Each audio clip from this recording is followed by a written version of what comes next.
دیکھو بات یہ ہے کہ حکومت جو چلاکیاں اور مکاریاں کر رہی ہوتی ہے نا، اگر ہم اس کی وضاحت سیاسی پہلو پہ آج تک ہم بات کر رہے ہیں نا، سیدھی سی بات ہے کہ اس میں چلیں جی آپ نے یہ آپ کو سڑک کے لیے درکار تھا، ساتھ ہی آپ نے سیاسی ہاتھ کیا کم کیا ہے۔ پیپلز پارٹی کو اس وقت زندگی اس کی عذاب میں اپنے ہی صوبے میں کیوں پڑی ہوئی ہے کہ نہروں کا مسئلہ ہے۔ تو انہوں نے کہا ہے کہ جی یہ جو پیسے ہم نے پیٹرول سے،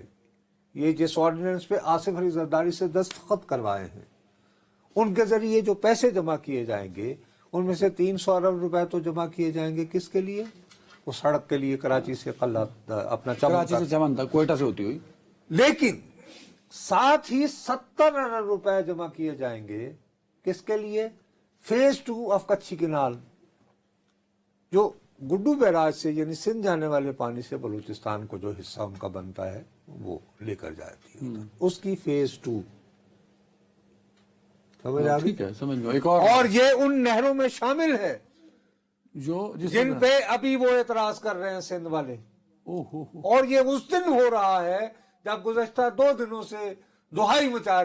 جا رہی ہے سندھ میں کہ جی وہ توسا پنج نہر جو ہے اس کا پانی جو ہے وہ ادھر کیوں ڈائیورٹ کر دیا گیا ہے۔ تو بات یہ کہ جس نے دستخط کیے ہیں اس پہ وہ صدر تو میں پیپلز پارٹی آپ کا سے ہی وہی ہے۔ عرض کر رہا ہوں نا، اب انہوں نے بڑی کمال ہوشیاری دکھائی ہے۔ کس نے؟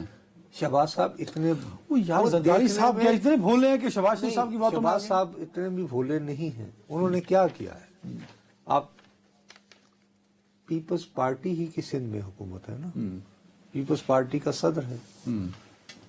تو اب شہباز صاحب کی کل تقریر کہہ رہی ہے کہ بلوچستان میں وسیع تر رقبہ جو ہے وہ فیز 2 کچھی کینال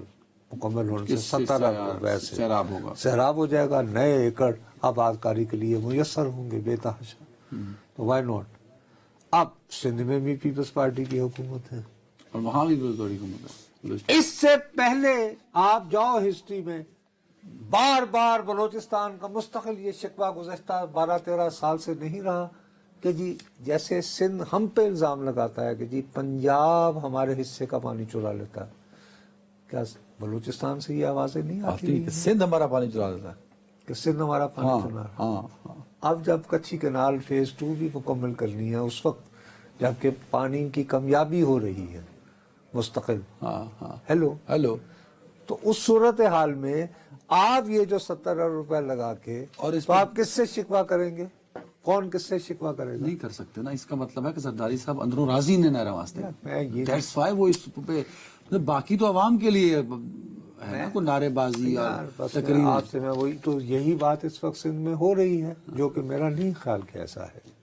میرا اپنا خیال ہے کہ بیسیکلی یہ کہا گیا کہ یہ اہم سڑک کے لیے، لیکن میں دوبارہ کہہ رہا ہوں کہ یہ ابھی نہروں کا مسئلہ آپ کا نہیں حل ہو رہا، وہ دن بدن تنازع کی طرف بڑھ رہا ہے۔ میں نے کل آپ کی خدمت میں فریاد کی، میں رویا، میں نے کہا یار اب یہ جو خیبر پختونخوا میں جو وہ آپ نے بلوچستان کا بھی ذکر کر دیا تھا، وہ خیر مولانا صاحب کی پریس کانفرنس بھی تھی، تو آج مولانا صاحب کل کہہ رہے تھے فل فلیجڈ وہ پریس کانفرنس کر دی، اس میں انہوں نے کہا کہ مائنز اینڈ منرل بیلٹ صوبے کے وسائل پر حملہ ہے، حکومت نہ سمجھی تو عوام میں جائیں گے۔ اچھا، یہ ابھی صرف اس تک محدود رہے ہیں کہ نہ ہوا تو، اور ویسے مولانا جو ہیں وہ فی الحال ان کی توجہ جو ہے وہ اسرائیل کے لیے وہ لاہور میں یادگار مینار پاکستان پہ جو ہے وہ ایک اجتماع کرنا چاہ رہے ہیں، لیکن اب ان سے ایک سٹیپ آگے چلی گئی ہے عوامی نیشنل پارٹی، ولی خان کے ورثاء کی جماعت، جنہوں نے کالا باغ ڈیم کے خلاف سب سے پہلی آواز تو وہاں سے اٹھی۔ اب وہ 23 اپریل کو باچا خان مرکز میں یہ میاں افتخار حسین صاحب نے انہوں نے پریس کانفرنس کی ہے کہ ہم ایک آل پارٹیز کانفرنس بلا رہے ہیں جو کہ اس بل کے خلاف، اس کی منظوری کے خلاف، مائنز اینڈ منرلز کے خلاف۔ سمجھ میری بات؟ اب کیا چکر ہے کہ بھائی یہ اس اسمبلی پہ تو کوئی الزام نہیں لگاتا نا علی امین گھنٹا پور صاحب جس کے ہیڈ ہے کہ یہ تو فارم 45 کی ہے نا، تو فارم 45 کی اسمبلی کی